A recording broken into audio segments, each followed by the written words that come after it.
Hi అండి. America H1B వీసాలకు పెరుగుతున్న demand. ఇన్ని రిస్ట్రిక్షన్స్ పెట్టిన తర్వాత కూడా అమెరికా H1B వీసాలకు సంబంధించి ఇంత డిమాండ్ పెరగడానికి కారణాలేంటి? చెప్పే ముందు ఒక చిన్న రిక్వెస్ట్ అండి. మీరు ఈ వీడియో చూస్తుంటే కనుక దయచేసి ఒక లైక్ చేయండి, షేర్ చేయండి, తప్పకుండా సబ్స్క్రైబ్ అయితే చేసుకోండి. అలాగే హైప్ చేయడం, లైక్ చేయడం మాత్రం మర్చిపోకండి. అమెరికాకి ప్రతి సంవత్సరం H1B వీసాల మీద వచ్చే వాళ్ళలో హైయెస్ట్ పర్సంటేజ్ మన ఇండియన్స్‌దే. దాదాపుగా 60-70% ఇండియన్స్ H1B వీసా మీద ప్రతి సంవత్సరం అమెరికాకు వచ్చి వర్క్ చేసుకుంటూ ఉంటారు. అయితే 2025లో ట్రంప్ అమెరికా అధ్యక్షుడు అయిన తరువాత ఇమ్మిగ్రేషన్కి సంబంధించి కొత్త కొత్త రూల్స్ అనేవి ఇంప్లిమెంట్ చేస్తూ వచ్చారు. అలాగే H1B వీసాలకు సంబంధించి కూడా కొన్ని రెస్ట్రిక్షన్స్ అనేవి అప్లై చేయడం జరిగిందనమాట.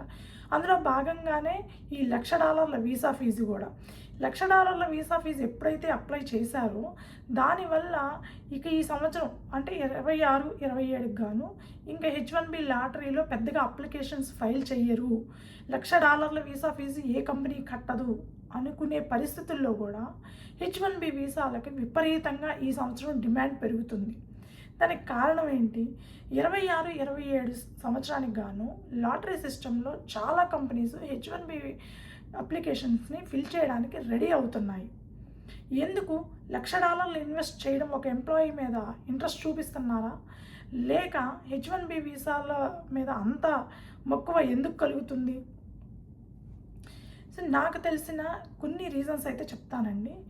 మనకి ఇండియా నుంచైనా లేదా అమెరికాలో F1 వీసా మీద లేదా F1 ఓపీటీ మీద స్టెమ్ ఓపీటీ మీద ఉండే స్టూడెంట్స్ అయినా H1Bకి అప్లై చేసుకోవాలంటే ఇప్పుడున్న పరిస్థితుల్లో అమెరికాలో ఉండే వాళ్ళైతే $1,00,000 వీసా ఫీజు కట్టాల్సిన అవసరం లేదు. కానీ బయట అంటే అమెరికా బయట ఎవరైతే ఉంటున్నారో వాళ్ళు H1B మీద అమెరికాకి రావాలంటే ఖచ్చితంగా $1,00,000 వీసా ఫీజు అయితే కట్టి తీరాల్సిందే.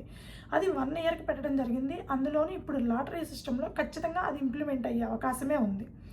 సో 1 ఇయర్ వరకు అది ఇంప్లిమెంట్ అవుతూ వస్తుంది $1,00,000. ఎవరైనా సరే 2026, 27కి లాటరీ సిస్టంలో ఎంటర్ అవ్వాలి అని అనుకుంటే వాళ్ళు పిటిషన్ ఫైల్ చేసేటప్పుడు ఖచ్చితంగా $1,00,000 వీసా ఫీజు కట్టినట్టుగా మనకి యూఎస్సిఎస్ వాళ్ళకి చూపించాల్సి ఉంటుంది. ఇలాంటి సిచ్యువేషన్లో కంపెనీలు 2 రకాలుగా ఉంటాయండి. ఒకటి service based companies, 2 product based companies. Service based companies అనేవి ఎలా ఉంటాయంటే మనకి ఇండియాలో అయితే TCS, Wipro, Infosys, IBM, Capgemini, Cognizant లేదంటే జెన్పాక్ ఇలాంటి L&T ఇలాంటి కంపెనీస్ అన్నీ మనకి సర్వీస్ బేస్డ్ కంపెనీస్. వాళ్ళు ఎవరికైనా సరే ఇంప్లిమెంట్ చేసుకునే వాళ్ళకి కావాలంటే వాళ్ళ రీసోర్సెస్ని కాంట్రాక్ట్ బేసిస్ మీద పంపించి వీళ్ళు ఇన్కమ్ సంపాదించుకుంటూ ఉంటారనమాట. సో అదొక బిజినెస్. సో అది సర్వీస్ బేస్డ్ కంపెనీస్ అన్నీ చేసేది అదే. వాళ్ళంతటి వాళ్ళు ప్రోడక్ట్స్ ఇంప్లిమెంట్ చేసుకోవడం అనేది చాలా అంటే చాలా తక్కువ పర్సంటేజ్ అనమాట. బేసిక్గా ఎవరైనా ఇంప్లిమెంట్ చేసుకుంటే వాళ్ళకి వీళ్ళ రీసోర్స్ని పంపించడం కానీ, ఆ ఇంప్లిమెంట్లో పార్ట్నర్షిప్ చేయడం కానీ, లేదంటే వాళ్ళకి ఏదైనా సపోర్ట్ కావాల్సి ఉంటే సపోర్ట్ చేయడం కానీ, ఆ అప్లికేషన్లో ఏమైనా బగ్స్ వస్తే ఫిక్స్ చేయడానికి కానీ వాటెవర్ అలాంటివన్నీ సర్వీస్ బేస్డ్ కంపెనీస్ చేస్తాయి. సో సర్వీస్ బేస్డ్ కంపెనీస్ ఒక ఎంప్లాయీ మీద $1,00,000 visa fee $1,00,000 plus visa fee, వాళ్ళ అకామిడేషను, వాళ్ళ ఫ్లైట్ టికెట్స్ అన్నీ పెట్టుకొని ఇన్వెస్ట్ చేస్తాయా ఒక ఎంప్లాయీ మీద అని అంటే చాలా కష్టం. సర్వీస్ బేస్డ్ కంపెనీస్ ఏవి ఒక ఎంప్లాయీకి సంబంధించి అంత ఇన్వెస్ట్ చేయడానికి ఇంట్రెస్ట్ చూపించవండి. మరీ వాళ్ళకి అవసరమైతే తప్ప ఒక ఎంప్లాయీ మీద అంత ఇన్వెస్ట్మెంట్ చెయ్యరు. ఈవెన్ కన్సల్టెన్సీస్ అయినా, సర్వీస్ బేస్డ్ కంపెనీస్ అయినా.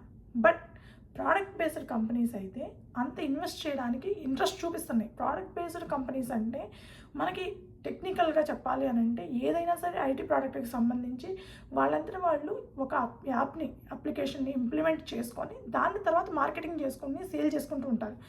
చిన్న ఎగ్జాంపుల్ ఏంటంటే ఇప్పుడు మైక్రోసాఫ్ట్ ఉందండి.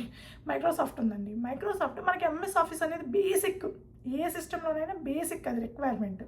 So MS office Microsoft develop చేసి దాని తర్వాత అమ్ముకుంది, అంతే తప్ప దాన్ని ఎక్కడి నుంచో తీసుకొచ్చుకొని కొనుక్కొని వాడుకోవట్లేదు. సో అది ప్రోడక్ట్ బేస్డ్ కంపెనీస్ అంటే అప్లికేషన్స్ని చాలా ఈజీగా డెవలప్ చేసుకుంటూ పోతాయి అనమాట. ఈజీ అంటే నేను మళ్ళీ నెగిటివ్ వద్దండి.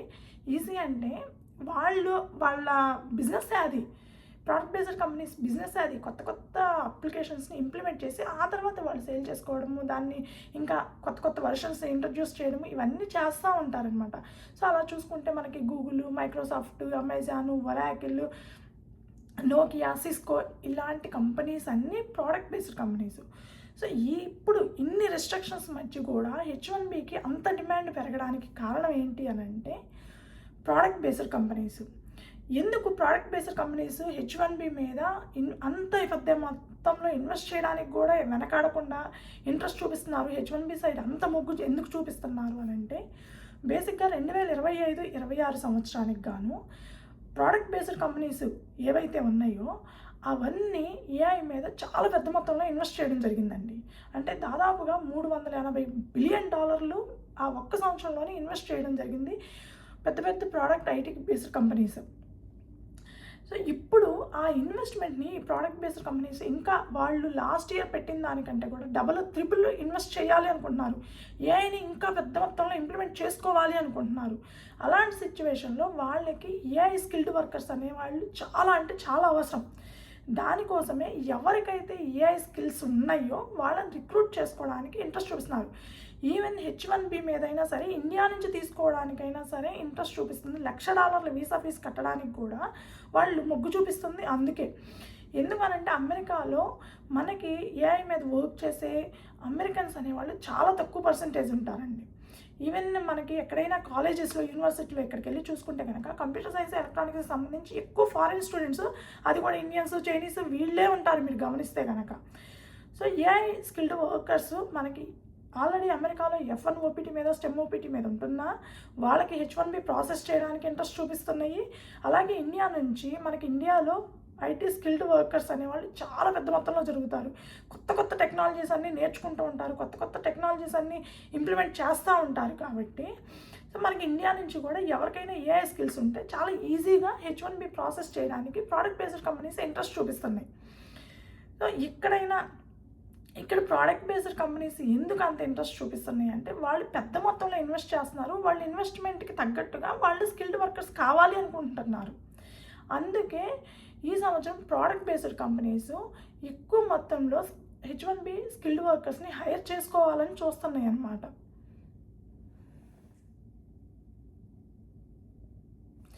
లాస్ట్ ఇయర్ చూసుకుంటే కనుక అమెజాన్ లాంటి కంపెనీలు దాదాపుగా 4,000 LCLకి అప్లై చేసిందంట.